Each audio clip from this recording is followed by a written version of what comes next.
Nós iremos agora para a ministração da palavra de Deus e eu convoco a igreja a abrir a sua Bíblia na primeira carta do apóstolo São Paulo, ou melhor, do apóstolo Pedro, primeira carta de Pedro, porque tem algumas pessoas que chegaram depois, por motivo de alguns imprevistos que surgiu. Primeira carta do apóstolo São Pedro, no capítulo de número 2, versículo de número 9. 1 Pedro 2 e 9. Eu vou pedir auxílios, irmãos, alguns capítulos que nós iremos ler. Muito bem.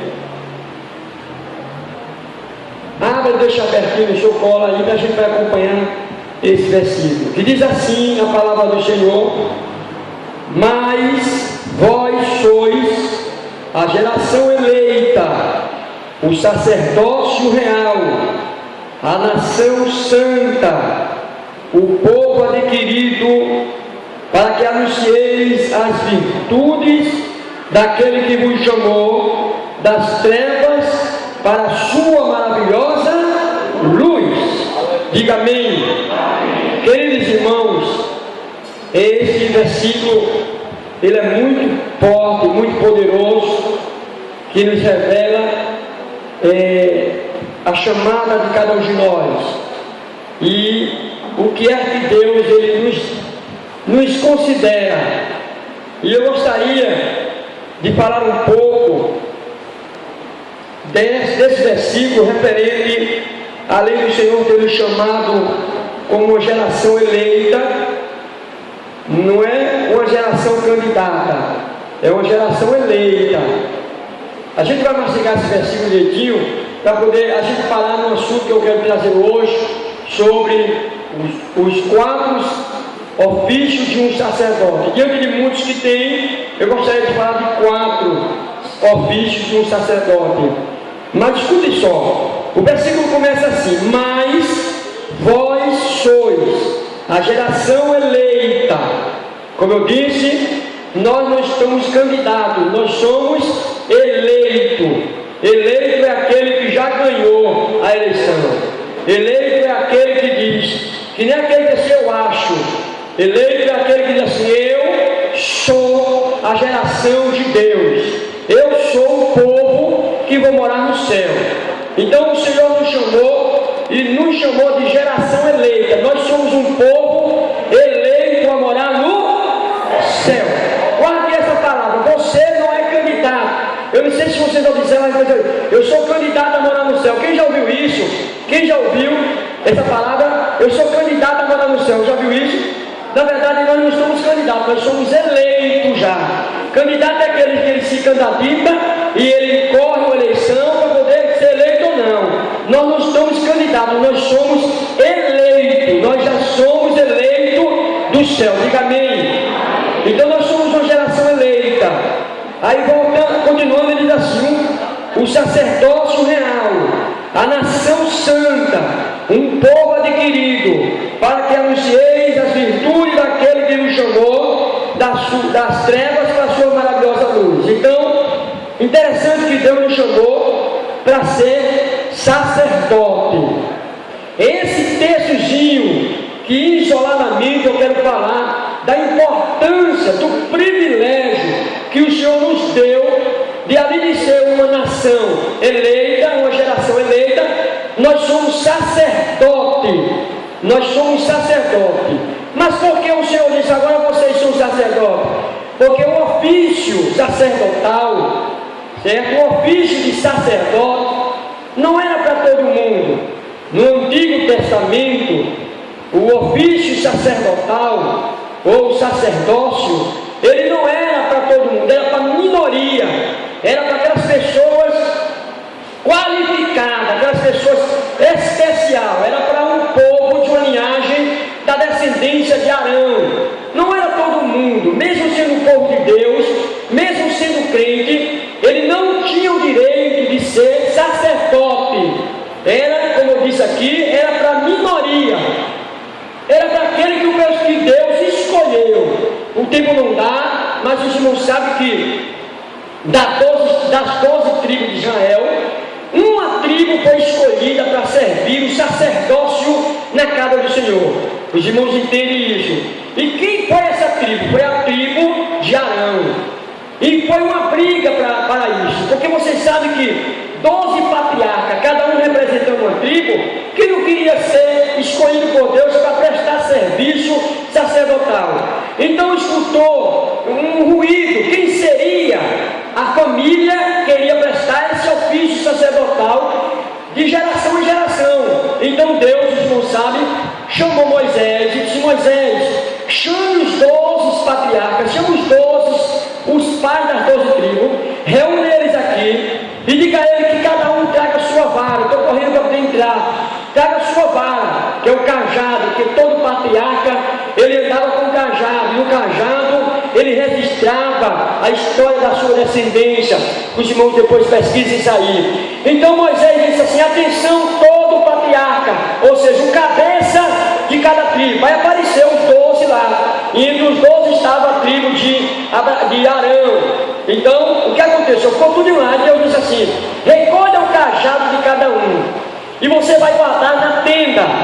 E amanhã, escute bem, amanhã, o cajado ou a vara que florescer, este será o escolhido para servir a mim o serviço sacerdotal, ele e toda a sua descendência. Quem me entendeu, diga amém. Então, vamos lá. Por que o Senhor fez isso? Para que eu entendesse que a escolha foi divina, que a escolha não foi de homem, porque bom é quando a escolha ela é divina. Bom é quando Deus escolhe. Então, se Moisés ouvisse Deus dizendo: escolha a tribo há uma tribo aí, e Moisés escolhesse a você, os demais iriam dizer: poxa, Moisés nem me escolheu. Moisés escolheu ele porque alguma coisa tem, arrumadinho, né? Então Deus preferiu fazer isso, mostrar um sinal de que a escolha não foi de Moisés, foi do Senhor. Amém? Eu quero que os irmãos entendam que quando a escolha de Deus, a coisa vai bem. Quando a escolha do homem, o negócio é por debaixo dos armadilhos. Mas glorificamos ao Senhor que Deus ainda escolhe. Amém? Então todos pegaram a sua vara e deixaram dentro da tenda da congregação. Passou-se o dia, passou-se a noite, e pela madrugada cedo ele convocou todos os 12 patriarcas das 12 tribos e toda a congregação. Multidões se reuniram para saber quem seria o escolhido, qual a família escolhida. E quando ele entrou dentro da tenda, estou correndo para os irmãos entender, lá estava as 12 varas, os 12 cajados. E o cajado que tinha florescido e dado fruto foi o cajado de Arão. Não só floresceu, como deu fruto, deu amendoeira. Lá naquele cajado saiu as folhas, a flor e deu fruto. Isso é coisa de Deus, irmão. Uma vara seca, um cajado seco, sem nenhuma ligação de agricultura, nem de água, nem de nada, e ela florescer e dar fruto. Quando Deus quer, Ele faz assim. Diga amém. Porque interessante que Arão, como os irmãos sabem, é parente de Moisés. Os irmãos estão entendendo? Parente. Se Moisés dissesse, Deus está dizendo que é Arão, o que é que o povo iria dizer? Ah, é porque é irmão dele. Ah, é porque é parente dele. Os irmãos entenderam? Então a escolha foi divina e de uma forma que deu para o povo entender que foi soberana. Porque só quem faz cajado seco florescer é o poderoso chamado Jeová. Se ele dissesse, o cajado vai amanhecer pintado, dizia, foi Moisés que pintou. O cajado vai amanhecer rachado, foi Moisés que rachou. Mas o cajado florescer e dar fruto, Moisés não tinha condições para isso. Quem pode levantar a mão e entender que Deus é Deus, é Deus, é Deus. Então, voltando aqui, a tribo de Arão, a família de Arão, foi escolhida para prestar serviço sacerdotal de geração a geração. Então, como eu disse, ninguém tinha direito de ser sacerdote, só a família de Arão. Só ela ser sacerdote ou sacerdócio da casa do Senhor era para um povo restrito, era para um povo separado. Nós não teríamos esse privilégio. Então passou-se muitos anos e séculos, e quando chega em Jesus é quando Pedro aqui diz: e ele nos escolheu como uma geração eleita e como um povo sacerdotal, ou seja, ele nos deu o direito, ele nos oficializou, mesmo sem ser da descendência de Arão, mas como ele é o sacerdote, o sumo sacerdote eterno, ele nos deu o direito de sermos sacerdotes. Diga amém. Então, eu vou com um comentário simples aqui. Então, todos os crentes têm acesso direto através de Cristo, porque o sacerdote era o único que tinha direito de entrar dentro do santuário, e o sumo do Santo do Santo. Eu estou demorando os irmãos entenderem o que eu vou falar. Escute, aqui é o santuário. Nós trazíamos um sacrifício, um animal, dava na mão do sacerdote, mas não tinha direito de entrar, não tínhamos direito de sacrificar. Só quem entrava no lugar santo era o sacerdote, e no sumo do Santo do Santo, o sumo sacerdote, ou seja, o sacrifício, o sacerdote, e o sangue em cima da arca da aliança, o sumo sacerdote, o lugar santo do santo, e nós ficamos fora, porque nós não éramos sacerdotes. Então o Senhor, na sua morte, nos deu o direito de sermos sacerdotes. Sendo sacerdote, todo crente tem acesso livre ao lugar santo do santo, ao santuário do Senhor. Quem pode dizer amém? Então, você como crente e agora sacerdote, não precisa de intermediário, não precisa ficar fora da igreja e o pastor aqui oferecer sacrifício, não. Você tem direito ao santuário, lugar direto à presença de Deus através de Jesus. Diga amém. Foi o primeiro dos privilégios. Continuando, todo crente tem acesso direto através de Cristo. Segundo, todo crente tem a obrigação de viver uma vida santa. Como nós somos agora sacerdotes, a responsabilidade dobrou. Os irmãos vão entender. Porque outra hora o povo trazia o sacrifício pelas suas falhas e entregava ao sacerdote. O sacerdote tinha por obrigação ter uma vida santa. Se ele não tivesse uma vida santa, ele era fulminado ao entrar no lugar santo. E o sumo sacerdote, se tivesse uma falhinha, era consumido dentro do lugar santo do santo. Então o sacerdote, ele era um povo que tinha uma obrigação, uma cobrança maior de ser santo. E nós, como agora somos, a Bíblia diz, nós somos sacerdotes, então nós temos obrigação de termos uma vida santa. Nós não podemos viver numa vida de falha, de pecado, camuflada, uma hora falhando, uma hora... Não, temos que ter uma vida santa, uma vida de obediência, como sacerdote. Quem pode dizer amém? Terceiro ponto para o sacerdote: todo crente deve oferecer sacrifício espiritual a Deus. O que o sacerdote fazia? Oferecia sacrifício. Não era isso? Então nós agora, como sacerdotes escolhidos por Deus, temos que ter uma vida santa e também oferecer sacrifício espiritual. O sacrifício aqui é diferente do Antigo Testamento. Nós não precisamos tratar nenhum pássaro, nenhum animal, nenhum carneiro, nenhum cordeiro, não. O nosso sacrifício é espiritual, é o sacrifício vivo, santo e agradável ao Senhor, como está escrito na carta de Romanos. Quem pode dizer amém? Então vamos agora, e os irmãos entenderam? Como sacerdote escolhido por Deus, temos direto acesso e iremos direto para o santuário. Segundo, nós temos que ter uma vida santa. Terceiro, nós temos que oferecer sacrifício vivo e agradável ao Senhor. Quem pode dizer amém?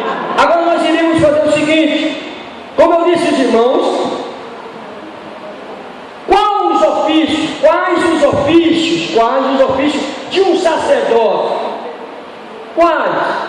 Tem muitos, mas eu gostaria de falar aqui só três. Já que nós somos escolhidos para ser sacerdote. Amém? Olhe para aqui, fique atento aqui, certo?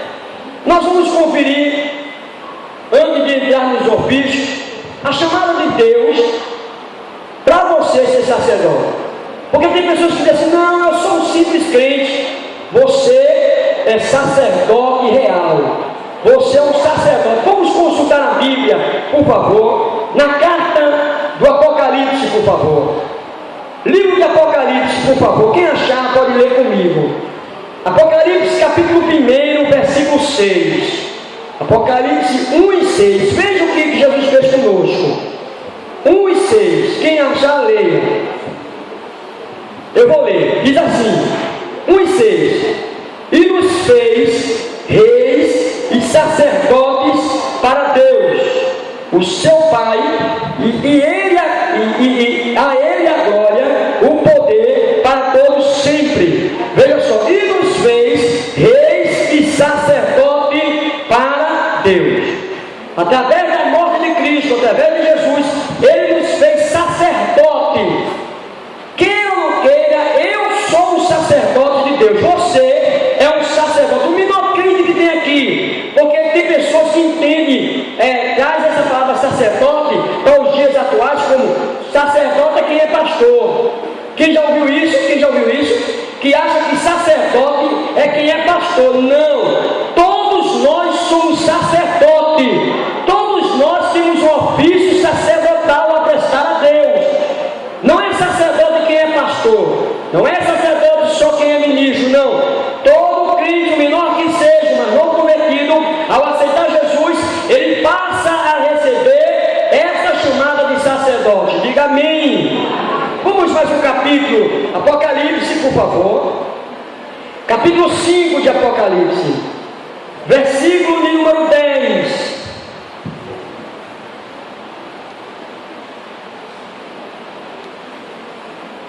Eu vou ler o versículo 9 e o 10. Diz assim: e cantava um novo cântico, dizendo: digno é de tomar o livro e de abrir o seu selo, porque foste morto, e com o teu sangue, presta atenção, e com o teu sangue compraste para Deus homens de toda tribo, língua e povo e nação.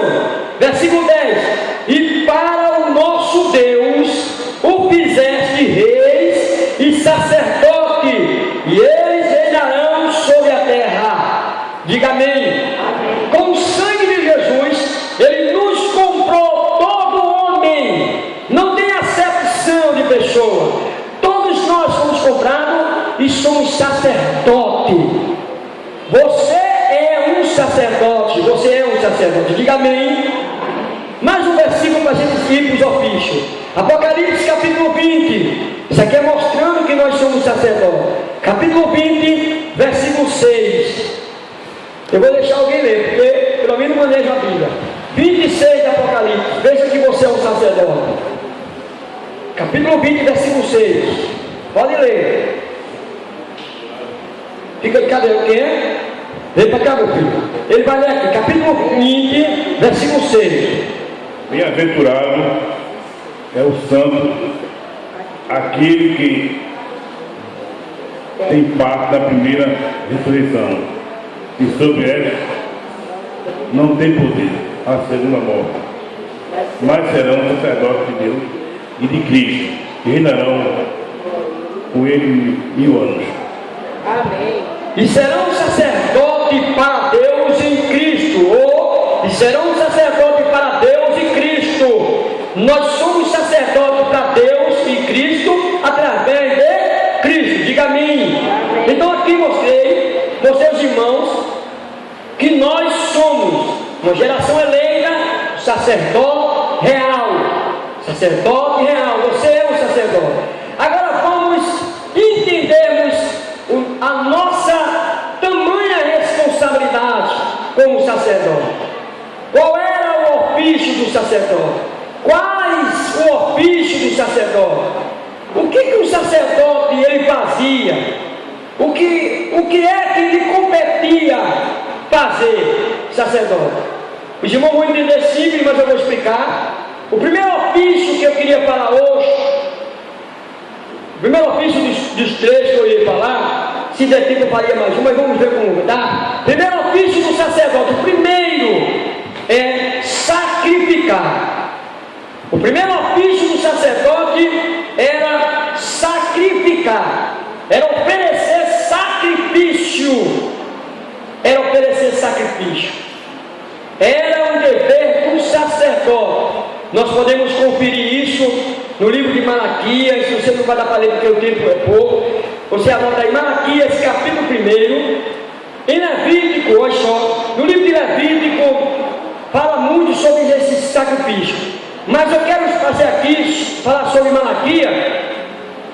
Malaquias era um profeta que ele bateu de frente com os sacerdotes, que eles não ofereciam sacrifício bons para o Senhor. Ele não oferecia sacrifício que Deus se agradava. Então, o ofício número 1 do sacerdote era oferecer sacrifício, e sacrifício bom. Olhe para mim aqui. O dever do sacerdote era oferecer sacrifício bom. O sacerdote do Antigo Testamento, ele ia até eu e você, até o homem, receber um animal. Se o animal fosse deficiente, o sacerdote não pegava. Se o animal fosse manco das pernas, o animal não servia para oferecer sacrifício.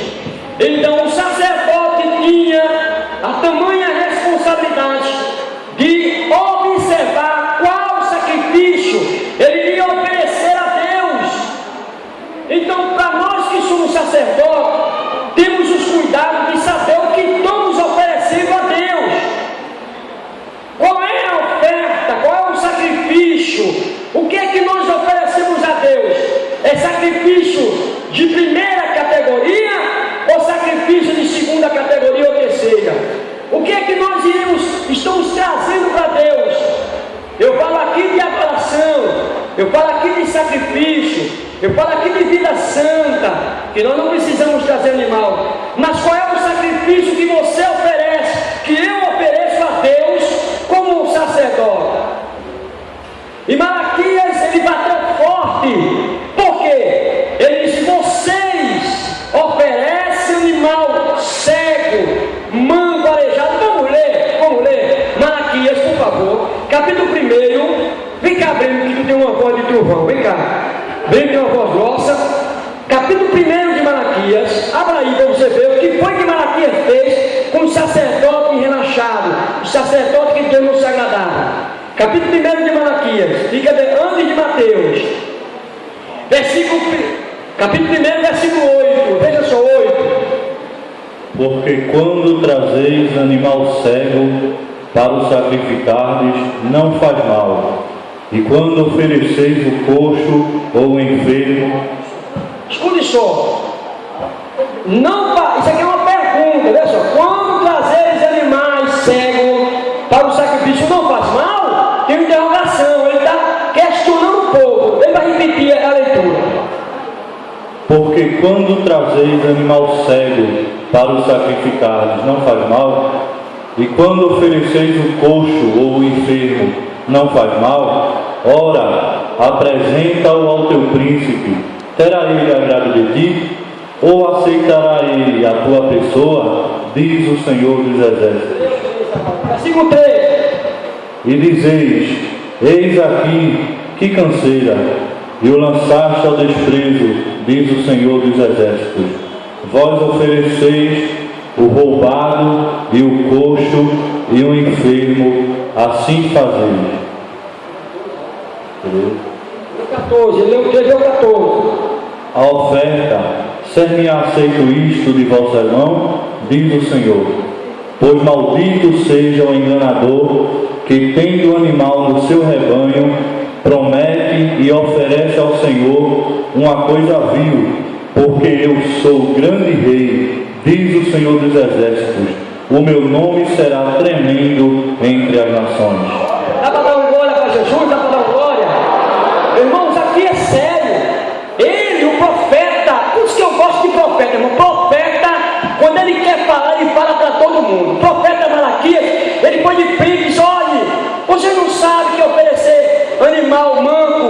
faz mal? Você não sabe que oferecer animal cego não faz mal? Ou seja, oferta com defeito não faz mal? E por que vocês fazem isso? Então, e Deus falando que rejeitava sacrifício, ou seja, vocês têm animal bom e dá o que é ruim. Ou seja, como sacerdote, trazendo para nós somos o quê? Diga comigo, nós somos sacerdote. Foi fraco, nós somos sacerdote. E como sacerdote, meus irmãos, nós temos que oferecer sacrifício ao Senhor, e sacrifício bom. Temos que dar o melhor de nós. É por isso que Paulo diz naquela Romanos, meus irmãos, pela compaixão de Deus. Vamos ler capítulo 12 de Romanos, porque fica melhor da gente entender o que eu vou trazer. Romanos capítulo 12. Por favor, me ajude, porque quando você me ajuda, a gente ganha tempo. Romanos capítulo 12 primeiro. Quem achou pode ler. Rogo-vos, pois, irmãos, pela compaixão de Deus, que apresentei o vosso corpo um sacrifício vivo, santo e agradável a Deus, que é o vosso culto. Muito obrigado, irmão. Parabéns, irmão de Deus. Rogo, pois, irmãos, pela compaixão de Deus. Veja que súplica, para entender um pouco que nós devemos oferecer sacrifício vivo e não morto. Sacrifício vivo é com alegria, sacrifício vivo é com ânimo, é voluntário, não precisa ser forçado. Sacrifício vivo, santo, sacrifício vivo e santo. Santo quer dizer sem ser manco, sem ser cego, sem ser com sujeira. Sacrifício santo é uma vida santa, uma vida pura. Quem está me entendendo, diga amém. Veja só, sacrifício vivo é coisa alegre, animado. É aquele irmão que vem para louvar. Canto da harpa ele canta, cantoquinho da harpa ele canta, o conjunto canta ele acompanha, o coral canta ele acompanha de lado baixinho, e dá glória, dá aleluia, porque ele está vivo e vivo com Jesus. Santo é porque ele tem uma vida santa. Não adianta, irmãos, uma hora pula carnaval, outra hora está aqui chorando. Não adianta uma hora toca um carnavalzinho, outra hora está tocando aqui. Não adianta, irmãos, uma hora está assistindo filme de pornografia, filme profano, e outra hora está aqui querendo ver o anjo voar. Não vai ver nada, irmão. O anjo de quem tem uma vida suja só se for capeta, porque quem tem uma vida santa oferece sacrifício santo ao Senhor. Quem pode dizer amém? Escute bem, vivo, santo e agradável. O único sacrifício que agrada a Deus é o sacrifício santo. Quer agradar a Deus, tem uma vida santa. Procure, não quer dizer que você não peca, que somos um super-homens. Não, nós somos sujeitos a limitações, a falhas, mas que procuramos ter uma vida santa como Ele é santo. Então, como sacerdote, o nosso ofício é sacrificar ou oferecer sacrifício santo e agradável ao Senhor. Quem pode dizer amém? Guarde isso. Nós estamos aqui para sacrificar, oferecer como sacrifício espiritual, ao nosso Deus que nos chamou para isso. Segundo ofício do sacerdote, segundo ofício, adoração, adorador. Pastora, falei sobre isso. Entenda-me, por favor. Eu disse que o sacerdote pegava o animal do homem. Não era assim? Dá um exemplo. A irmã fulana, o irmão do Antigo Testamento, errou. Ele ia, se ele fosse rico, ele levava um bezerro. Puxando o bezerro, o melhor bezerro. Chegava no santuário, chamava o sacerdote: isso aqui é um bezerro pelo meu pecado, pecado da minha família, para que Deus use misericórdia comigo e sua ira não caia sobre mim. E o sacerdote pegava o animal e levava para o lugar santo. Se a pessoa fosse pobre, não tinha condições de comprar um bezerro, comprava um animal menor. E se fosse mais pobrezinho, levava um pássaro, uma pomba, levava uma rolinha, um passarinho. E é o que ele tinha. Chegava lá: olha, eu sou pobre, não tenho dinheiro, mas eu quero sacrifício pela minha falha, e o sacerdote pegava os animais, seja ele qual for. Então o sacerdote pegava o sacrifício, ia para o lugar, sacrificava o animal, e após sacrificar, ele prestava em meio ao sacrifício adoração. O sacerdote, ele tinha um dever de adorar ao Todo-Poderoso. O sacerdote, ele prestava adoração pelaquele sacrifício ao Senhor. E não é diferente. Vamos fazer o seguinte, vamos ler aqui o que Jesus falou sobre adoração. Os irmãos viram a semana passada, mas vamos só ler João capítulo 4, versículo 23 e 24, é aquilo que Deus diz: os verdadeiros adoradores adorarão o Pai em espírito e em verdade. É aquela passagem que os irmãos viu. Porque é uma responsabilidade nossa. Escute, nós temos tendência de dizer: adore ao Senhor, e na verdade muitos não adoram. Então, se nós somos sacerdotes de Deus, nós temos que, além de sacrificar a nossa vida, Deus sacrifício espiritual, devemos adorar a Deus. A adoração é o que não pode faltar na vida do crente. E como é que a gente tem uma vida de adoração? Não é só dentro da igreja. Você passa a adorar a Deus com sua vida, você passa a adorar a Deus da forma de se vestir, você passa a adorar ao Senhor pela sua conduta moral na sociedade. Então todo o seu gesto é uma forma de você demonstrar que você é um adorador. O mal de muita gente hoje em dia na igreja é que observa muito o culto, vê quem vem para a igreja as roupas, questiona muito, mas não adora. É por isso que criou um hino agora que faz: questiona ou adora. O que é que nós vamos fazer? Questionar ou adorar? Aí ele diz: eu prefiro adorar. Ele diz esse hino, mas é porque quando a gente entra na igreja, a gente, como sacerdote, temos que esquecer tudo e adorar ao Senhor. É o meu serviço, é o teu serviço, é adorar aquele que criou os céus e a terra, é prestar sacrifício de adoração ao Rei dos Reis e Senhor do Senhor. Mas o que acontece nesses últimos dias? Eu vou dizer, já que a gente está no assunto, o que acontece? É um passeado tão grande, é um para lá e para cá, é uma agonia, é uma sede que dá, que não sei se comer uma carne